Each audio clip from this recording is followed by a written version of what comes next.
Hello my dear চুলগুলো, আজকে আমরা শিখব কি করে ডেসিমাল নাম্বার থেকে অক্টাল নাম্বারে কনভার্ট করতে হয়। অক্টাল নাম্বার সবসময় লাই করে, আমরা জানবো অক্টাল কথার অর্থ হচ্ছে 8, তার মানে 8টা নাম্বার লাই করে, মানে 0 থেকে 7। অক্টাল মানে 0 থেকে 7 অবধি আমরা নাম্বার লাই করে, মানে অনলি তোদের নাম্বারটা ভ্যালিড হচ্ছে 0 থেকে 7। তাহলে আমরা অক্টাল যে কোনো নাম্বারকে আমরা ডেসিমাল মানে আমরা জানি যে কোনো আমরা বাস্তবে যা দেখি সেগুলো হচ্ছে ডেসিমাল নাম্বার, সেখান থেকে আমরা অক্টালে নিয়ে যাবো। লেটার সে আমরা একটা নাম্বার ধরে নিচ্ছি হচ্ছে 32। 32কে অক্টালে নিয়ে যেতে গেলে কি করব আমরা, বা ডেসিমাল থেকে বাইনারিতে নিয়ে যেতে গেলে কি করছিলাম, 2 দিয়ে ভাগ করছিলাম, বেস ভ্যালুটা দিয়ে খালি ভাগ করি বা গুণ করি। প্রথমে ডেসিমাল থেকে বাইনারি নিতে গেলে আমরা ভাগ করছিলাম 2 দিয়ে, তাহলে ডেসিমাল থেকে অক্টালে নিয়ে যেতে গেলে আমরা কি করব, অ্যাজ ইট ইজ ভাগ করব। 8 কত দিয়ে করব, বেস ভ্যালুটা দিয়ে, মানে 8 দিয়ে ভাগ করব। তাহলে 4 আসছে 32, রিমাইন্ডার কত 0। তাহলে আমরা একই অ্যাপ্রোচ বটম টু আপ, তাহলে 40, তাহলে 40, তাহলে এর বেসে কত লিখবো 8। আশা করছি বুঝতে পেরেছি। সো আমরা আর একটা এক্সাম্পল দেখি, ধর 365কে অক্টালে নিয়ে যাচ্ছি, তাহলে আমরা কি করব, এগেন 8 দিয়ে ডিভাইড করব। তাহলে 4 আসছে 32, 4 আসছে 32, এদিকে গেল 4, তাহলে 4 আসছে 32, মানে 4 45, 8 5 40, তাহলে রিমাইন্ডার হচ্ছে 5।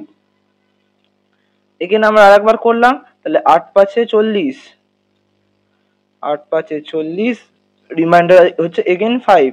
তাহলে আমরা বটম টু আপ অ্যাপ্রোচ, তাহলে কত হচ্ছে অক্টাল, 5 5 and 5, এটা হচ্ছে অক্টাল।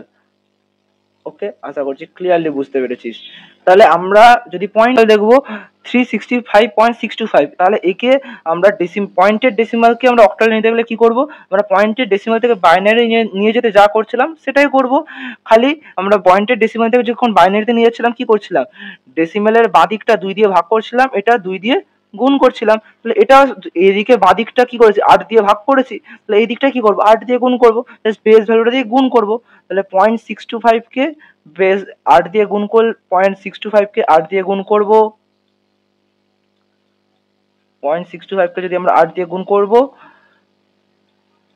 যেটা আমরা পয়েন্টের বাঁদিকে পাবো সেটাকে এগেন ক্যারি ফরওয়ার্ড করবো। 0.625 কে যদি আমরা 8 দিয়ে গুণ করি আমরা কত পাবো, 5 আসছে 25 8 200, মানে 8 6 48, মানে 5.000 পাবো। এইটা পাবো আই থিঙ্ক। 0.625 কে 8 দিয়ে গুণ করলে আমরা পাবো 5.000। তাহলে আমরা পয়েন্টের বাঁদিকটা কনসিডার করব, তাহলে অ্যান্সার আসছে 5। দেখ অলরেডি আমাদের পয়েন্টের ডান দিকে সব 0 এসে গেছে, সো আমাদের আর কনসিডার করার দরকার নেই, কারণ 0-র সাথেও 8 যদি গুণ করি তাহলে 0ই পাবো। সো যতক্ষণ না 0 আসছে আমাদের করে যেতে হবে।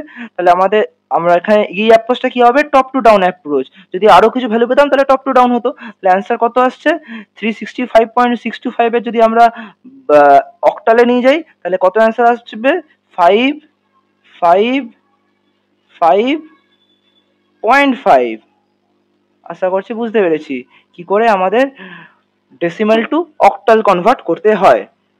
If you like the video, then hit the like button and do subscribe for more such content. তোদের যদি ভিডিওটা ভালো লেগে থাকে তাহলে বন্ধুদের সাথে আরো বেশি বেশি করে শেয়ার কর। কি করছিস? চল মিলতে हैं अगले क्लास में। Bye bye.